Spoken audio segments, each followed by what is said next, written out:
तो बच्चों आज हम पढ़ेंगे नाभिक का जो है लेक्चर नंबर 1 नया चैप्टर है। और इस चैप्टर को पढ़ने में अगर बिल्कुल भी आपको प्रॉब्लम नहीं हुई, अगर आप मेरे साथ जो है पढ़ते चलोगे और मेरे हिसाब से आपको कुछ नहीं करना है। चैप्टर जो है बहुत ही इजी है। नाभिक इसको इंग्लिश में हम न्यूक्लियस कहते हैं। और इसके बारे में हम पहले भी एक चैप्टर में जो है मतलब पढ़ चुके हैं इसके बारे में। तो हम इसके बारे में कैसे पढ़ चुके हैं मैं आपको बताता हूँ। मैंने जब आपसे एक बार बोला था कि देखिए मैं आपको दिखाता हूँ बना के। अब अभी एक चैप्टर पहले जो परमाणु चैप्टर में हमने, रुकिए जरा। हाँ, तो ये रहा। अगर इस तरीके से अगर इलेक्ट्रॉन घूम रहा है तो मैंने आपसे कहा था कि चारों ओर वो एक नाभिक के चारों ओर घूमता है। मतलब एक जो है गोल गोल घूमता है।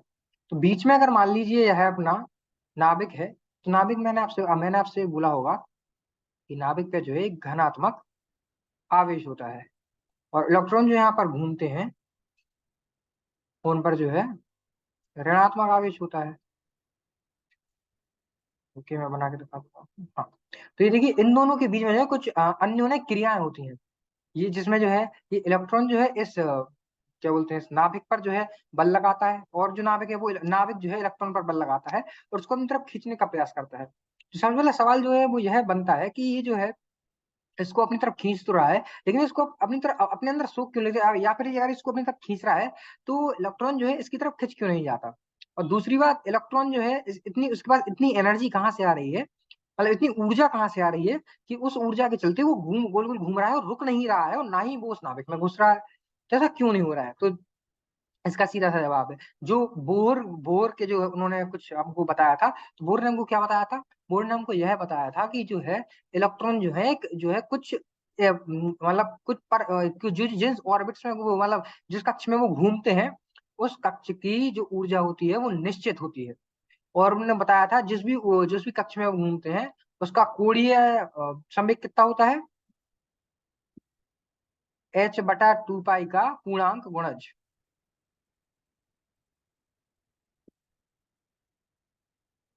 तो अगर आपने उस चैप्टर नहीं पढ़ा है तो कोई दिक्कत वाली बात नहीं है, इसलिए मैं आपको अभी पूरा रिवाइज करा रहा हूँ। मतलब अगर नहीं भी पढ़ा तो कोई दिक्कत वाली बात नहीं है। तो बोर ने कहा था कि इलेक्ट्रॉन जो है कुछ मतलब कुछ पर्टिकुलर यानी कह सकते हैं कुछ उन्हीं केवल क्या कक्ष में घूमता है जिसमें जिसका जो है कोणीय जो है संवेग n मतलब h/2 पाई का जो है पूर्णांक गुणज होता है। तो समझे आप? तो ये जो है इसीलिए जो इलेक्ट्रॉन है, और इलेक्ट्रॉन घूमते समय कोई भी ऊर्जा जो है बाहर नहीं निकालता है। इसका मतलब जब ऊर्जा वो बाहर नहीं निकालेगा तो बस उसे कोई दिक्कत ही नहीं होगी। तो बस यही है कि वो ऊर्जा बाहर नहीं निकालता है, इसलिए वो जो है उस चारों तरफ घूमता रहता है। और यू जो है जो बल ये नाभिक इलेक्ट्रॉन पर लगा रहा है वो बैलेंस किससे होता है, क्योंकि मैं आपको दिखाता हूँ।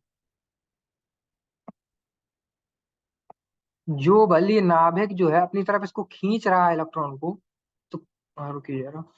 हाँ, इलेक्ट्रॉन को जो है इस तरीके से वो अपनी तरफ खींच रहा है, तो कुछ तो बल होगा जो इस तरफ लग रहा होगा जिसके चलते इलेक्ट्रॉन जो है चारों तरफ घूम रहा है बिना किसी दिक्कत से। हाँ, तो उसको अगर आपने पहचान लिया बल तो वो बढ़िया है, नहीं पहचान पाया तो कोई दिक्कत वाली बात नहीं है। उसको कहते हैं सेंट्रीपिटल फोर्स, FC। जो कि जब भी कोई चीज गोल गोल घूमती है तो उसके जो बाहर की तरफ जो है वो लगता है। जब चीज गोल गोल घूमती है उसके बाहर की तरफ लगता है, उसको सेंट्रीपिटल फोर्स कहते हैं। तो अंदर की तरफ जो उसमें लगा है जो बल लग रहा है उसको जो है वो अपना बल जो आवेशों के बीच में लगता है वो बल लग रहा है। और बाहर जो सेंट्रीपिटल फोर्स जो है अपना सेंट्रीपिटल बल जो है वो जो गोल गोल चीज गोल गोल घूमती है तो उसमें लगता है। तो वो वाला जो बल है वो एक दूसरे को बैलेंस कर देते हैं, काट देते हैं, और जो हमारा इलेक्ट्रॉन चारों तरफ घूमता रहता है। तो चलिए आज का चैप्टर शुरू करते हैं, नाभिक। तो आज हम पढ़ेंगे इसकी भूमिका, नाभिक क्या है कैसे है, और हम इस चैप्टर में पढ़ेंगे क्या, हम आज हम उसके बारे में पढ़ेंगे। तो चलिए, परमाणु का धनावेश और नाभिक का आयतन। और प्रत्येक परमाणु का धनावेश घनीभूत होता है।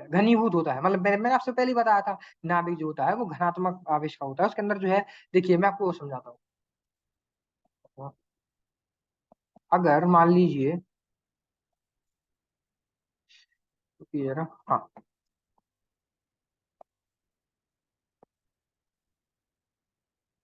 मान लीजिए कि ये जो है हमारा नाभिक है, थोड़ा बड़ा बना दिया, इतना बड़ा होता नहीं है, आपको समझाने के लिए बनाया है। अब बात यह है कि इसमें जो है दो चीजें होती हैं, एक होते हैं प्रोटॉन और एक होते हैं न्यूट्रॉन, जिसको हम प्रोटॉन को P से दर्शाते हैं और इलेक्ट्रॉन न्यूट्रॉन को N से दर्शाते हैं। अब देखिए न्यूट्रॉन के पास कौन सा चार्ज होता है? पॉजिटिव। और न्यूट्रॉन के पास कैसा चार्ज होता है? कैसा चार्ज होता है? कोई चार्ज नहीं होता, कोई मतलब कोई आवेश नहीं होता। प्रोटॉन के पास होता है धनात्मक आवेश, और न्यूट्रॉन के पास कोई आवेश ही नहीं होता। मैंने इसलिए जीरो लिख रखा है, मतलब कोई आवेश ही नहीं है। तो देखिए, जो अपन अपना न्यूट्रॉन न्यूट्रॉन है, इसकी वजह से द्रव्यमान तो होगा, लेकिन कोई भी आवेश नहीं होगा। तो आवेश किसकी वजह से होगा? आवेश होगा प्रोटॉन की वजह से। तो प्रोटॉन जो है धनात्मक आवेश के होते हैं, इसीलिए जो है हमारा नाभिक भी धनात्मक आवेश का होता है। और फिर उसके बाद जो है इसके चारों ओर घूमती है अपनी इलेक्ट्रॉन। इलेक्ट्रॉन जो हमारे किस आवेश के होते हैं? ऋणात्मक आवेश। तो समझिए आप कैसे जो है इसके अंदर जो है जो घनात्मक जो है धनात्मक घनावेश घनीभूत होते हैं प्रत्येक परमाणु का। और इसके केंद्र में संकेंद्रित हो जाता है।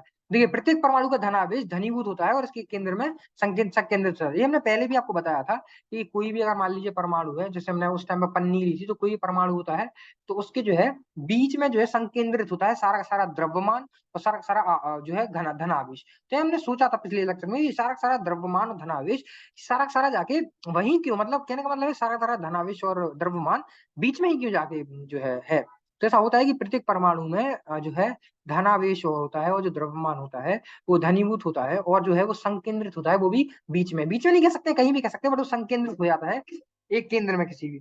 तो कहीं भी संकेंद्रित हो सकता है, उससे फर्क नहीं पड़ता है, लेकिन संकेंद्रित जो है वो हो जाता है।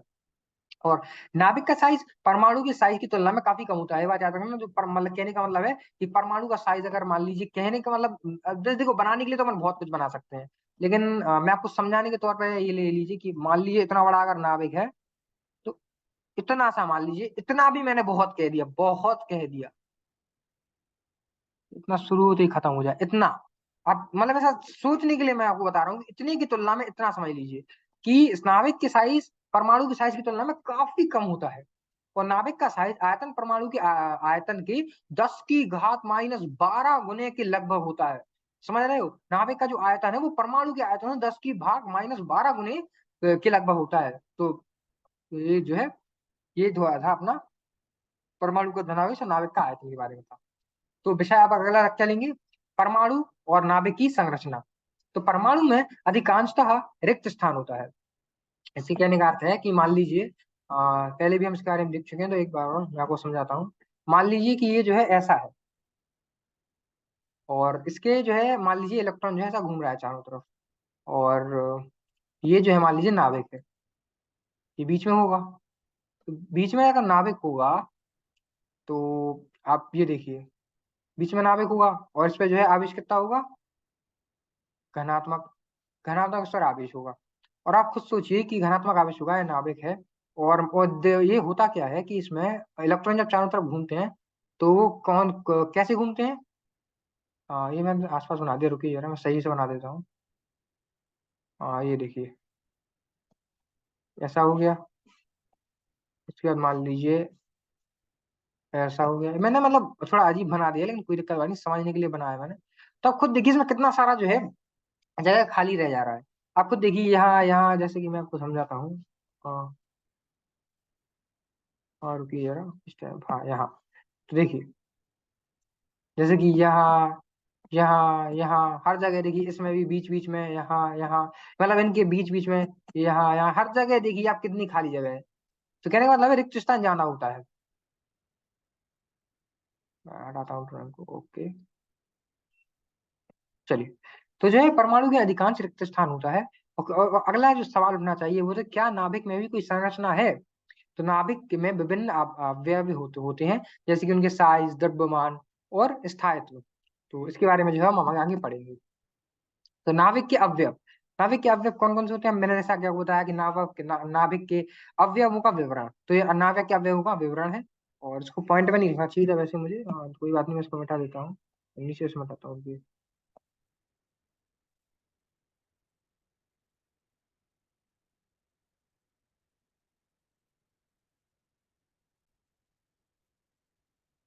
तो यहाँ पे हम इसको जो है हटाना था तो और हो गया। तो इसको जो है यहाँ से पॉइंट नहीं है ये, मतलब इसको पॉइंट नहीं कहेंगे, और बल्कि इधर तो सामने रुकिए यार।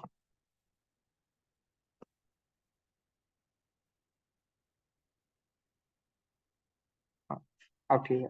तो नाभिक के अवयवों का विवरण जो है आगे ये 3 पॉइंट्स में जो है 3 उसके रूप में हमने किया है। और रुकिए जरा मैं उसको हटा लेता हूँ पेन को। हाँ। तो नाभिक के साइज का अवयव। अब देखो नाभिक की तो साइज का अवयव हम पढ़ेंगे, साइज के नाभिक का साइज क्या होता है, कितना बड़ा होता है। और नाभिक के द्रव्यमान का आप पढ़ेंगे कि नाभिक में द्रव्यमान कितना होता है। जैसे कि हमने बताया था कि नाभिक जो है हमने देखा था कि द्रव्यमान और जो है अपना आवेश जो है घनात्मक आवेश, वो जो है एक संकेंद्रित होता है जो है किसी भी उसमें परमाणु में। तो संकेंद्रित होता है तो द्रव्यमान का अभाव पढ़ेंगे, नाभिक के द्रव्यमान का हम अभाव पढ़ेंगे कि जो है नाभिक के द्रव्यमान का क्या अभाव है। और दूसरा नाभिक की स्थायित्व स्थायित्व का अभाव पढ़ेंगे। तो इसके बारे में भी हमको आगे पढ़ना है। चलिए आगे बढ़ते हैं। तो विषय, तो नाभिक की संरचना और परस्पर जुड़ाव। तो जो है मैंने आपको बताया था कि परस्पर जुड़ाव करने का मतलब है इनके बीच में जो है क्या संबंध है। जो नाभिक के अंदर न्यूट्रॉन होते हैं और प्रोटॉन होते हैं, इनके बीच का जो है क्या संबंध है, इनके बारे में जो है हमको पढ़ना है आगे। नाभिक की संरचना का जो है विवरण पढ़ेंगे। नाभिक के अवयवों से परस्पर जुड़ाव पढ़ेंगे कि नाभिक के अवयवों से जो है क्या परस्पर जुड़ाव है। और हम नाभिक के गुणों का प्रभाव नाभिकीय घटनाओं परिघटनाओं पर लिखेंगे। तो नाभिकीय परिघटनाएं क्या होती हैं, जिसको हम इंग्लिश में बोलते हैं न्यूक्लियर फेनोमेना। तो ये क्या होता है कि अब क्या होता है, जैसे कोई बॉम्ब वगैरह बनाना हो, या फिर बॉम्ब नहीं कह सकते, कोई भी एक्सप्लोजन वगैरह अपन करना हो, तो अपन न्यूक्लियस की मदद से कर सकते हैं। तो कैसे कर सकते हैं, वो एक अलग जो है परिकल्पना है, उसको हम आगे पढ़ेंगे भी इस चैप्टर में, कैसे जो है हम उसको करते हैं। ये बहुत ही इंटरेस्टिंग टॉपिक है और आपको मजा आ जाएगा पढ़ के, इतना सही है। तो हम इसके बारे में पढ़ेंगे। और बस दिक्कत ये है कि नाभिकीय परिघटनाओं में दिक्कत सबसे पहले जो होती है कि कभी कभी जो है खतरनाक विस्फोटक चीजें भी बनती हैं। तो उससे जो है बहुत से नुकसान भी कई देशों को देखने को मिले हैं, जैसा कि आप जानते हैं। तो जो है न्यूक्लियस कह सकते हैं, नाभिक वो एक कण है जो कुछ भी कर सकता है। कहने का मतलब इतना सा है, और वो कर इतना बड़ा धमाका भी कर सकता है। वो ही हर चीज को चला रहा है। आप खुद सोचिए। अब देखिए, अब आपको पता है हर चीज परमाणुओं से बनी हुई है, किसी भी चीज, कोई भी चीज पर हर चीज परमाणु से बनी हुई है। हर परमाणु के अंदर न्यूक्लियस है। मतलब न्यूक्लियस वो फंडामेंटल, मतलब न्यूक्लियस के अंदर क्या है, प्रोटॉन है। तो प्रोटॉन को अगर प्रोटॉन इलेक्ट्रॉन को छोड़ दिया जाए, तो न्यूक्लियस एक ऐसी चीज है जो हर चीज को जो है, मतलब हर चीज के अंदर न्यूक्लियस है। और न्यूक्लियस से हम कई चीजों को जो है समझा सकते हैं, और कई चीजें हम बना सकते हैं। न्यूक्लियस बहुत ही इसलिए जो खतरनाक चीज होती है। तो मतलब कहने का मतलब है न्यूक्लियस के बारे में पढ़ना ही अपने लिए एक बड़ी बात है। क्योंकि न्यूक्लियस को समझना और उसके बारे में पढ़ना, क्योंकि न्यूक्लियस इतना छोटा होता है कि इसको अपन डायरेक्ट नहीं पढ़ सकते कि अगर हमने सोचा कि उठाया और न्यूक्लियस को देख रहे हैं माइक्रोस्कोप में पढ़ रहे हैं, ऐसा नहीं है। ये न्यूक्लियस बहुत ही छोटा होता है, तो उसको अपन को अच्छे से माइक्रोस्कोप में तो करना ही है स्टडी, मतलब अच्छे से उसको स्टडी करना है। उसके उसके बारे में, उसकी साइज, और जैसे कि मैंने आपको बताया उसकी साइज का अवयव, और जो है द्रव्यमान का अवयव, स्थायित्व का अवयव, ये निकालना अपने आप में जो है साइंटिस्टों के लिए भी बहुत बड़ी बात थी। तो इसी चैप्टर में हमको इन सबको देखना है। नाभिकीय परिघटनाएं और गुण। तो नाभिकीय परिघटनाओं की विवेचना, इनके बारे में पढ़ेंगे। नाभिक के विशिष्ट गुणों का प्रभाव नाभिकीय परिघटनाओं पर, इसके बारे में पढ़ेंगे। नाभिक की कौन सी विशिष्ट गुण है जिनका प्रभाव नाभिकीय परिघटनाओं पर पड़ता है। और रेडियो एक्टिवता ये हम आपको बता चुके हैं। रेडियो एक्टिवता क्या होती है, जिससे रेडियो एक्टिव एलिमेंट्स कुछ मतलब जैसे कि आपको याद हो तो हमने एक बिस्मथ, शायद हाँ बिस्मथ 216 या 214 लिया था। बिस्मथ 214 शायद लिया था। उससे जो है हमने जो है अल्फा पार्टिकल्स जो है निकाले थे। तो अलग क्या होता है कि रेडियो एक्टिव एलिमेंट्स जो होते हैं, वो रेडियो एक्टिव परमाणु जो होते हैं, वो कुछ कुछ जो है अल्फा पार्टिकल्स या फिर कुछ पार्टिकल जो है अपने अंदर से धीमे धीमे निकालते रहते हैं। इसी इसी को जो है हम रेडियो एक्टिव डिके के नाम से जानते हैं, उसके बारे में भी पढ़ेंगे। रेडियो एक्टिवता, विखंडन और संलयन जैसी नाभिकीय परिघटनाओं की चर्चा करेंगे। और नाभिक के गुणों का महत्व जो है हम देखेंगे, और अनुप्रयोग भी देखेंगे। तो नाभिक का जो है गुण क्या है, या फिर नाभिक के गुण किस किस वजह से दिख रहे हैं, और उनका जो है नाभिक का अनुप्रयोग क्या है, इनके बारे में भी हम पढ़ेंगे। तो ये बात समझ लीजिए, नाभिक बहुत ही मस्त चैप्टर है। आपको कतई मजा आ जाएगा, कतई फील दिला दूंगा फिजिक्स की आपको, मतलब भौतिकी की फील आ जाएगी, मतलब आपको कतई मजा आ जाएगा। तो बस बने रहिए अपने साथ चैप्टर के साथ, और बस आराम से इसको कंप्लीट करेंगे। और आज हमने क्या पढ़ा, आज हमने बस भूमिका पढ़ी इस चैप्टर की। और बस हमने समझा कि कैसे क्या होता है। और कल हम जो है परमाणु द्रव्यमान एवं नाभिक की संरचना के बारे में पढ़ेंगे। और बहुत ही अच्छा टॉपिक है, और नाभिक तो चैप्टर ही मस्त है अपने आप में। तो परमाणु के जो है द्रव्यमान के बारे में देखेंगे, और नाभिक की संरचना के बारे में हम कल पढ़ेंगे। तो आपको आज जितनी मैंने एनसीईआरटी पढ़ा दी है, उतनी एनसीईआरटी आपको पढ़ के आनी है। और कल जो मैंने आपको टॉपिक बता दिया कि इस टॉपिक को पढ़ेंगे, तो इस टॉपिक को भी आपको कल पढ़ के आना है, मतलब रीड करके आना है। क्या है कि अगर आप पढ़कर आओगे पहले से, तो आपको जो है चीजें समझने में क्लास में आसानी होगी। तो अगर आप पहले से पढ़ के आओगे और फिर मुझसे पढ़ोगे, तो आपको जो है डाउट नहीं आएंगे, और आपको अच्छी चीजें सारी क्लियर हो जाएंगी। तो आपको सब कुछ पहले पढ़ के आना है, मतलब रीडिंग पहले करके आनी है, समझा मैं दूंगा। अगर आपको नहीं भी समझ में आता तो समझा मैं दूंगा, लेकिन आपको रीडिंग करके जरूर आनी है, मतलब पढ़ के जरूर आना है। एक बार एनसीईआरटी को पढ़ लीजिए, और नहीं भी समझ में आता तो मैं हूं ना फिर, तो समझने की आप टेंशन मत लीजिए, बस आपको पढ़ना है। और बस मेरे हिसाब से आज के लिए बहुत है लेक्चर, भूमिका आज हमने पढ़ ली, और कल हम जो है यही पढ़ेंगे, परमाणु द्रव्यमान और नाभिक की संरचना। तो धन्यवाद, और बस मिलते हैं अपने अगले लेक्चर में। तो पहला ही था, अभी तो बहुत लेक्चर आएंगे। तो चलिए मिलते हैं अपने लेक्चर नंबर 2 में अब आगे। चलिए, तब तक के लिए टाटा बाय बाय।